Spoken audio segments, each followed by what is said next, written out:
Good morning, students. Today we are going to do chapter 6 of Bihar, My Childhood. It is an autobiography by Dr. APJ Abdul Kalam, who was the former president of India.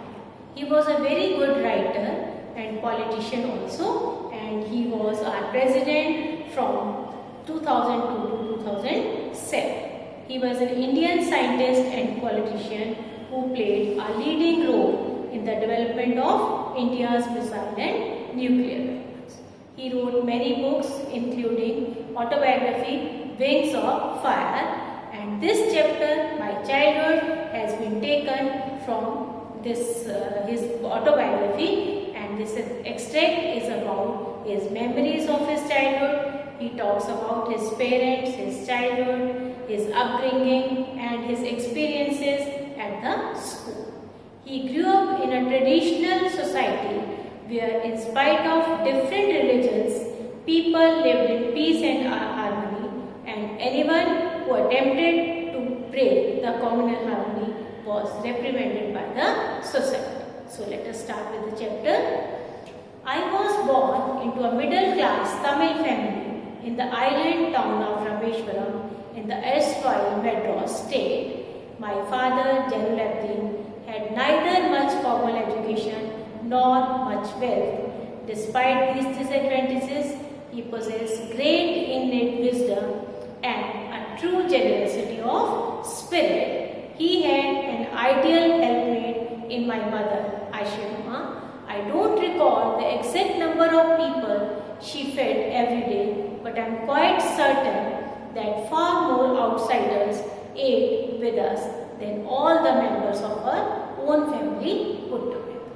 So, Dr. APJ Abdul Kalam, he was born in a middle class Tamil family in the island of Rameshwaram in Madras state. Now, Rameshwaram is in Tamil Nadu state, but when he was born, Tamil Nadu came under Madras state. His father, he was not very much educated, neither he was very rich also, but he possessed inborn wisdom and he was a very generous person. And his mother, Ashiyama, she was also very kind-hearted, helpful, and he was very generous lady, and he used to feed a large number of people in her house every day.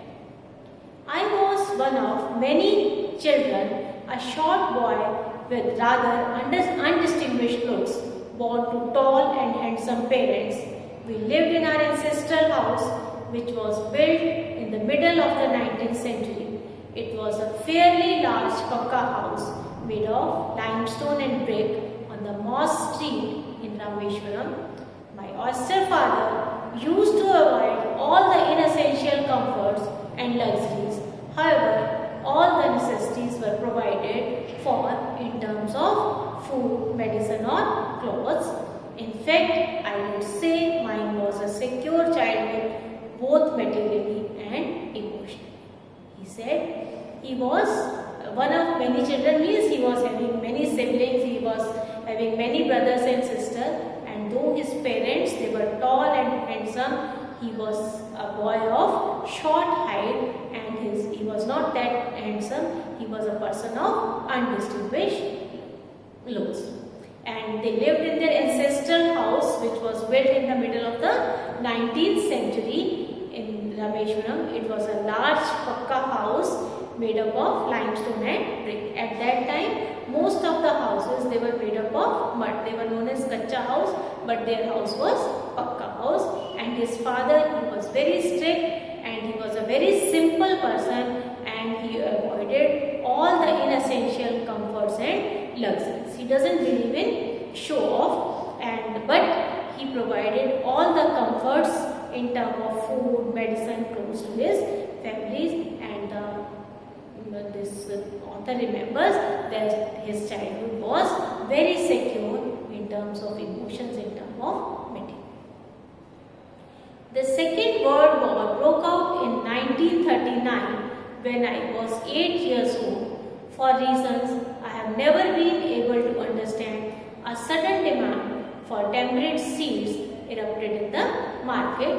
I used to collect the seeds and sell sell them to a provision shop on Moss Street, and a day's collection would fetch me the princely sum of 1 anna. My brother-in-law Jalaluddin would tell me stories about the war, which I would later attempt to trace in the headlines of Dinamani. He is recalling the incidents of World War, when the Second World War broke out in 1939, and he was only 8 years old, and at that time there was a sudden demand of tamarind seeds in the market. So he used to collect tamarind seeds from the nearby trees and sell them on a provision shop on the Moss Street, and the shopkeeper used to give him 1 anna. 1 anna means at that time 1 anna is equal to 6 paise. And his brother-in-law Jalaluddin, he used to tell him the stories of World War, and later he used to read the headlines of Dinamani. Dinamani means newspaper of that time. It is the name of the newspaper of that time, and he used to read the news of Second World War in the newspaper.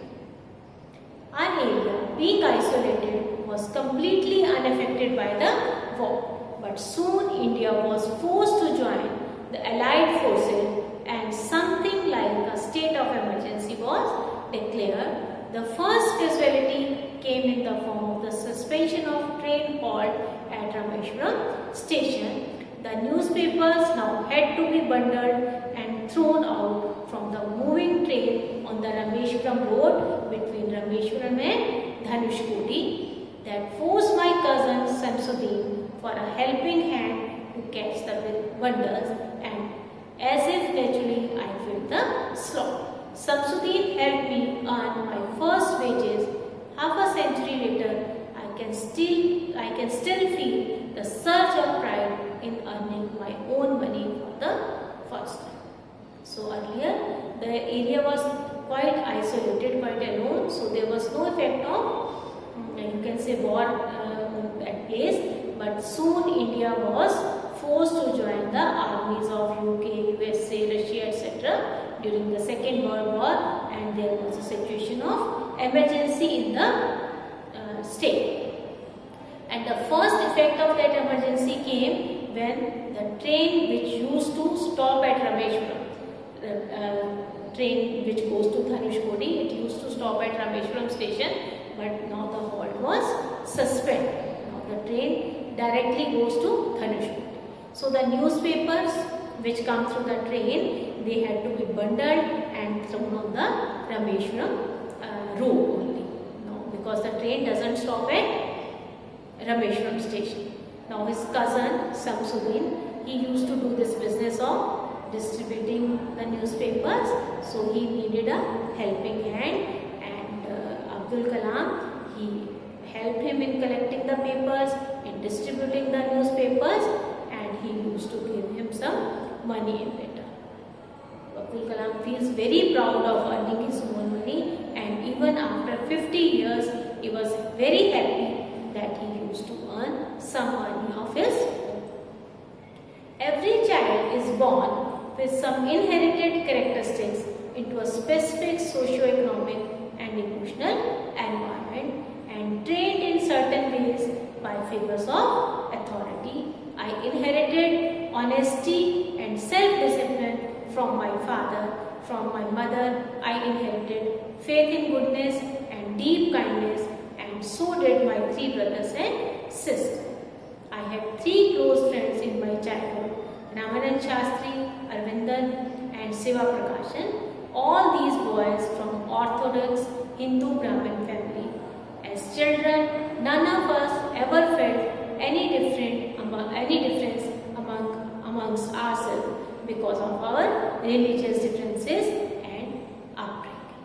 Now, he remembers his childhood, and he said he has inherited many good qualities from his parents. From his father, he inherited honesty and self-discipline, and from his mother, he inherited faith in goodness and deep kindness, and he recalls that all the brothers and sisters, all his brothers and sisters, they also inherited all these qualities. Then he remembers his 3 friends childhood. Their names were Ramanand Shastri, Arvindan, Shiva Prakashan, and he says all these boys, they were from orthodox Hindu Brahmin families. Abdul Kalam was a Muslim boy, but his friends, they belonged to orthodox Hindu Brahmin family. But as children, none of them, they felt any difference amongst themselves because of their different religion. There was no feeling that they were Hindus and he was a Muslim boy. There was no religious difference among them, and they were very good friends. And in fact, Ramanand Shastri was the son of Pakshi Lakshman Shastri, the high priest of the Rameshwaram temple. Later he took over the priesthood of Rameshwaram temple from his father. Arvindan went into the business of arranging transport for visiting pilgrims, and Shiva Prakashan became a catering contractor for the southern railways. He says his friend Ramanand Shastri, he was the son of Pakshi Lakshman Shastri, who was a high priest in Rameshwaram temple, and when he grew up, he took over the priesthood of Rameshwaram temple from his father. His friend Arvindan, he went in the business of arranging transport for visiting pilgrims. The pilgrims who used to visit religious places, he arranges transport for them. And Shiva Prakashan, he became a catering contractor for the southern railways. During the annual Shri Sita Rama Kalyanam ceremony, our family used to arrange boats with a special platform for carrying idols of Lord Rama from the temple to the marriage site, situated in the middle of the pond called Ramatirtha, which was near our house. Events from the Ramayana and from the life of Prophet were the bedtime stories my mother and grandmother would tell the children, our family. And he says during the annual Shri Sita Rama Kalyanam ceremony means marriage ceremony. So there was a festival in south in which they celebrate marriage ceremony of Sita and Ramji, and this ceremony is known as Sita Rama Kalyanam ceremony. And during this ceremony, this family, Abdul Kalam's family, he used to arrange boats with a special platform for carrying idols of Lord Rama from the temple to the marriage site, which is situated in the middle of the pond called Ramatirtha.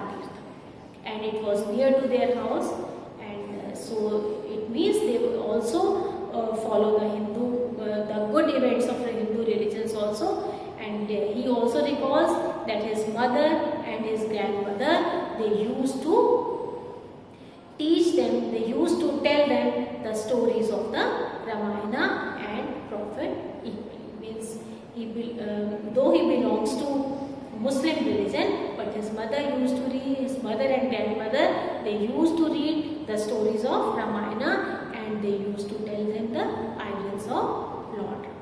Thank you. And the next part of the story we will do in our next lecture.